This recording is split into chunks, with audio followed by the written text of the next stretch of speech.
எந்த ஒரு பெரிய செயல்களை செய்ய துவங்கினாலும் அதில் சித்தி பெறணும், வெற்றி அடையணும் அப்படின்னா அதற்கு சில வழிமுறைகளை நாம் பின்பற்ற வேண்டியதாக இருக்குது. சில நியமங்களை நம்ம பின்பற்றணும். சில நியமங்கள் பின்பற்றக்கூடாது அப்படின்னு சிலது இருக்குது. அதுபோல இந்த பாவை நோன்பு நோற்பதற்கு உரிய சில நியமங்களை நமக்கு சொல்லிக் கொடுக்கிறார் ஆண்டாள் நாச்சியார்.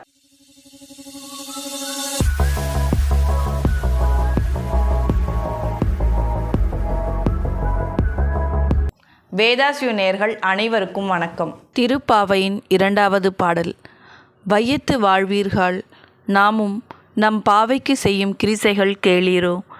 பார்க்கடலுள் பையத்துயின்ற பரமனடி பாடி நெய்யுண்ணோம் பாலுண்ணோம் நாட்காலே நீராடி மையிட்டு எழுதோம் மலரிட்டு நாம் முடியோம் செய்யாதன செய்யோம் தீக்குறளை சென்றோதோம் ஐயமும் பிச்சையும் ஆந்தனையும் கை காட்டி உய்யுமாறெண்ணி உகந்தேலோர் எம்பாவாய். வையத்து வாழ்வீர்கள் நாமும் நம் பாவைக்கு செய்யும் கிரிசைகள் கேளீரோ அப்படின்னு இந்த பாடலை துவங்கியிருக்காரு. பாவை நோன்பு நோற்பதற்குரிய சில நியமங்களை நமக்கு இங்கே சொல்கிறாரு ஆண்டாள் நாச்சியார். இது உலகத்தில் இருக்கக்கூடிய மக்கள் எல்லாருக்கும் சொல்வது போல முதல் இந்த 2 அடிகளை நமக்கு கொடுத்துருக்காங்க. அதாவது ஒரு நோன்பு நோர்க்கும் பொழுது உடல் தூய்மையும் முக்கியம், உள்ள தூய்மையும் முக்கியம் இல்லையா? இந்த உள்ளம் அப்படின்றது தூய்மையாவதற்கு பரமனடி பாடிக்கொண்டே இருக்கணும் அப்படின்னு முதலாவது விதியாக வைக்கிறாங்க. அப்போது உடல் தூய்மையாவதற்கு வைகரையில் எழுந்து நீராடுவது அப்படின்றத இந்த இடத்துல 2வது விதியாக சொல்கிறாங்க. 3வதா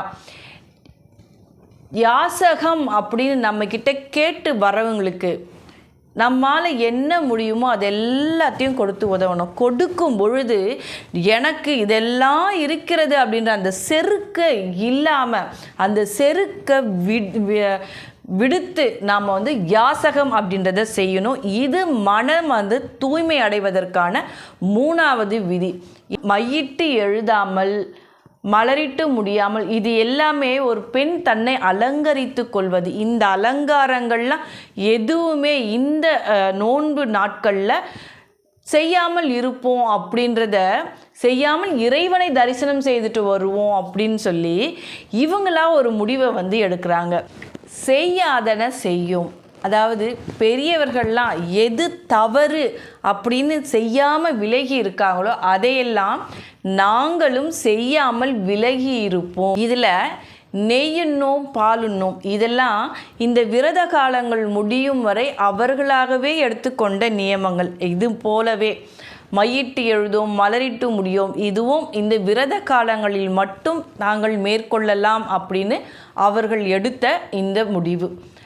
ஆனால் எப்பவுமே செய்யக்கூடாது அப்படின்ற ஒரு விஷயத்தையும் நமக்கு சொல்கிறாங்க. தீக்குறளை சென்றோதும் மற்றவர்களை பற்றிய கோள் சொல்லாமல் இருக்கணும். இது இந்த விரத காலத்துக்கு மட்டும் இல்லை, எப்பவுமே இது நாம் பின்பற்றணும் அப்படின்னா நமக்கும் நல்லது, மற்றவர்களுக்கும் நல்லது.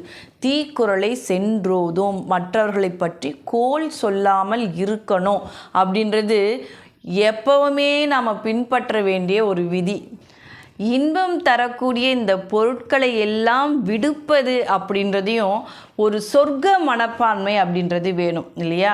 தனக்கு என்னெல்லாம் பிடிக்குமோ அதெல்லாம் ஒரு சில காலம் இந்த நோன்பு முடியும் வரை தியாகம் செய்யணும் அப்படின்றதுக்கும் ஒரு சொர்க்க மனப்பான்மை அப்படின்றது வேணும் இல்லையா? வறியவர்களுக்கு இறப்பதும் அப்படி இறக்கும் பொழுது அந்த மனதில் செருக்கு இல்லாமல் இறக்கணும் கொடுக்கணும் அப்படின்னு சொல்கிறதும் ஒரு தியாக மனப்பான்மையை தான் குறிக்குது. இதெல்லாம் எதுக்காக?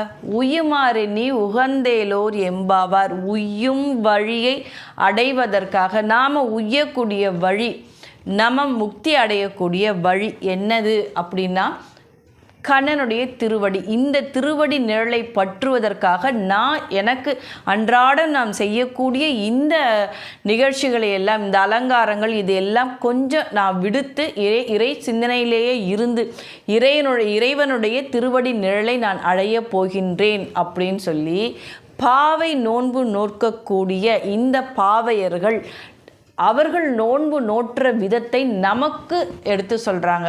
அதாவது நாமும் இது போல இறை சிந்தனையிலேயே இருந்தோம் அப்படின்னா இந்த பாவை நோன்பு அப்படின்றது முழுமை பெறும். அதை சொல்கிறது தான் இந்த திருப்பாவையில் வரக்கூடிய இந்த 2வது பாடல். அடுத்த வீடியோவில் திருப்பாவையில் வரக்கூடிய 3வது பாடலை பற்றி சிந்திப்போம். நன்றி, வணக்கம்.